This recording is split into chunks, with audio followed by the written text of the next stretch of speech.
কেন এই মেয়ের দিকে দেখেছো? কেন ওই মেয়ের দিকে তাকিয়েছো? কেন ওই মেয়েকে দেখেছো? কেন ওর নাম নিয়েছো? কেন ওর পাশে বসেছো? কিছু রাস্তা জিনিস না, কত কিছু দেখাচ্ছি।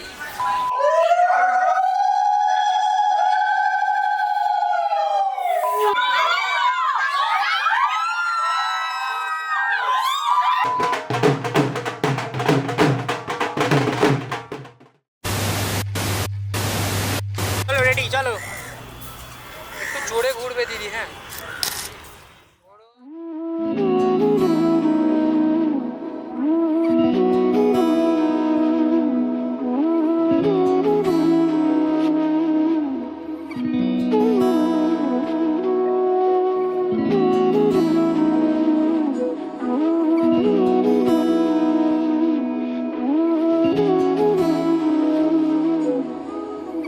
এইচএস পাস করলাম, তারপরে আমাদের মেন স্কুল আছে সেখানে ভর্তি হলাম। ভুল বললে, কাট। সরি, প্রথমে মাধ্যমিক পাস করলাম, তারপরে 2011 সালে আমাদের আর কি সেম স্কুলিং হলো, তো সেখানেই আর কি আমাদের আলাপ হলো। এবং আলাপটা হলো এমনই একটা ইনসিডেন্ট, আমি দরজা থেকে আমার রুম থেকে বেরাচ্ছি আর আমার বউ সেই রুমে ঢুকছে, একটা ধাক্কা লেগেছিল এইখানে, শোল্ডারে ধাক্কা লেগেছে। তারপর যেটা হয়, বউ তো একটু দেখতে ভালো, দেখে একটু পছন্দ হয়ে গেল। চোখে তোকে মন ছুঁয়ে যায়, আধো আলোয় ইচ্ছেরা শুধু উড়তে চায়। প্রেম যেন পূর্ণ হলো, যেন সত্যি হলো তোর ওই ছোঁয়াতে, কি যে মায়া। প্রেম যেন পূর্ণ কিন্তু তারপরে ভাবলাম যে একটু অ্যাটিটিউডও ছিল, মানে টাকা তো ঝাড়ি দিত, কিন্তু ঝাড়িটা একটু অন্য লেভেলের দিত। তাও ভাবলাম যে ডাইরেক্ট বলবো কিছু, না একটা আমার বেস্ট ফ্রেন্ড ছিল তাকে দিয়ে বলানোর পর একদিন কমন রুমে বসে আছি, তো কমন রুমে বসে আমরা আড্ডা ফাড্ডা মারছি, ইনি করছেন কি আমার দিকে তাকাচ্ছেন আর বউটাকে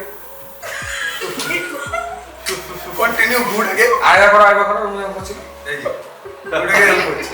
সেদিন থেকে বুঝলাম তার মানে ইন্টারেস্টটা আমার একার নয়, এনারও আছে। তো যাই হোক, যথারীতি তারপরে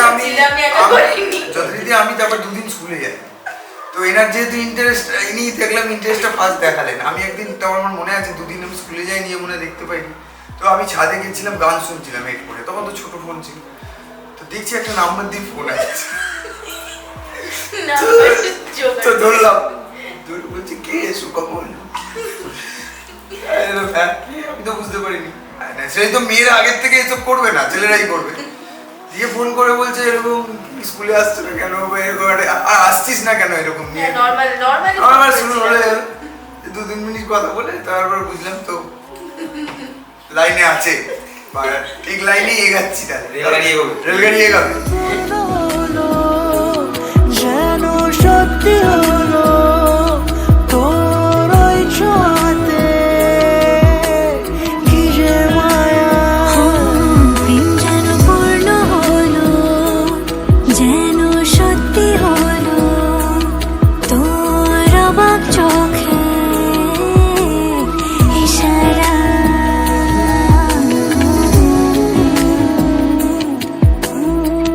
তারপরে আবার যথারীতি স্কুলে গেলাম, আস্তে আস্তে কথা হলো, মানে ভাবলাম একটা যে রিলেশনে যাওয়া যেতে পারে, অত সিরিয়াস নয়, জানতাম না এতদিন গড়াবে বলে। তারপরে ক্লাসগুলোকে কাট মারতে শুরু করলাম, মানে এরকমও দিন গেছে, স্যার আমাদের সোশিওলজি স্যার রুমে ঢুকে গেছে, স্যারকে আমরা ওভারটেক করে বেরিয়ে চলে যাচ্ছি, স্যার বলছে ক্লাস করবে না, না স্যার করবো না বলে ওকে নিয়ে বেরিয়ে গেলাম। বেরিয়ে তখন আমার সাইকেল ছিল, সেই সাইকেল নিয়ে ঘুরতাম, সারা জায়গায় ঘুরতাম, মন্দিরে কোনো জায়গায় গিয়ে বসতাম, ঘুরতাম, এইভাবে প্রেমটা আস্তে আস্তে আস্তে আস্তে আস্তে আস্তে এইভাবে। তো একটা জিনিস বুঝতে পারলাম যে ওর মধ্যে একটা জিনিস আছে, সেটা হচ্ছে সব থেকে বড় টেক কেয়ার করা আছে, আর খুব সঞ্চয় করতে পারে। এবং আরেকটা জিনিসও ভালো লাগলো, যেটা আমি পছন্দ করি, আজকালকার মেয়ে তো এখনকার, আমি 2012 সালের কথা বলছি, 12-13 সালে, তখনকার মেয়েদের মতো কিন্তু ওর নেচার ছিল, ও তার বিপরীত ছিল, মানে একটা সিস্টেমেটিক চলতো, ওই সময় মেয়েরা যেমন করতো সেটা করতো না, ঘরোয়া টাইপের মনে হয়েছিল আমার, যেটা বেসিক্যালি করছে। কিন্তু আমি তার বিপরীত ছিলাম, কিন্তু সেইটাই বিপরীতটাকে ও নিজে নিজে আস্তে আস্তে কতটা পেরেছে, চেঞ্জ করেছে।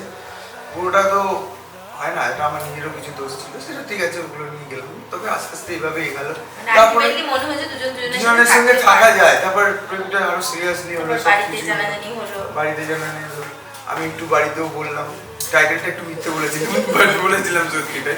যাই হোক, তো আস্তে আস্তে এগালো দিয়ে এবার এত বছরের প্রেমে আপ ডাউন তো থাকে, মানতেই হবে, সেটা আমাদের লাইফেও ছিল। এবং সেই আপ ডাউনের 90% দোষ আমার ছিল, 10% ওকেও বলবো বাদ বাকিটা। তারপরে ঠাকুর চাইলো যে আমরা রেস্ট নিই, এবং সেইটাতে আমার সব থেকে বড় সাথ দিয়েছে মিস্টার গোস্বামী এবং তার মিসেস গোস্বামী, তার মানে আমার দাদা বৌদি। তো আমরা রেজিস্ট্রি করলাম 2021-এর 1 জানুয়ারি। তারপরে বিয়ে কথাবার্তা চলছিল আস্তে আস্তে, রেজিস্ট্রির পরে একটা বিয়ের ব্যাপার হচ্ছিল যে বিয়ে করবো, কিন্তু তারপরে সেটা আর করা হয়ে ওঠেনি। তারপরে সিচুয়েশনটা সেরকম ছিল না, সেই মুহূর্তে আমরা বিয়ে আমরা স্টিক ছিলাম যে আমরা দুজনকে ছাড়বো না, দুজনকে ছাড়বো না, হাজার কিছু হয়ে গেলেও ছাড়বো না।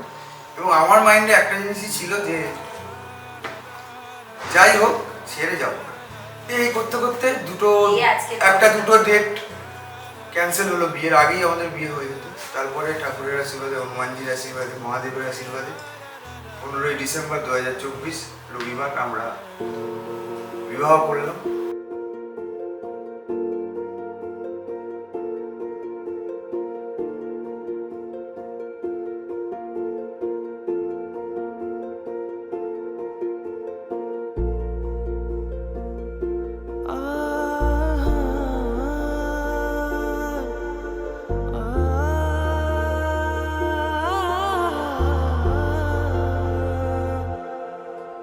এমনে তুমি রয়েছো জানি, বেনামি খামে লিখেছি চিঠি তোমাকে,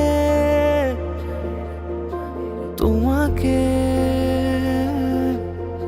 চেয়েছি আমি তোমাকে রোজই, খুশিরা ছুলে অচেনা স্মৃতি দু চোখে,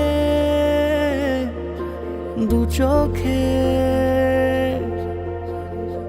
পায়ে পায়ে হবে শুরু পথ চলা, এভাবেই মিশে যাব ভালোবেসে অনুভব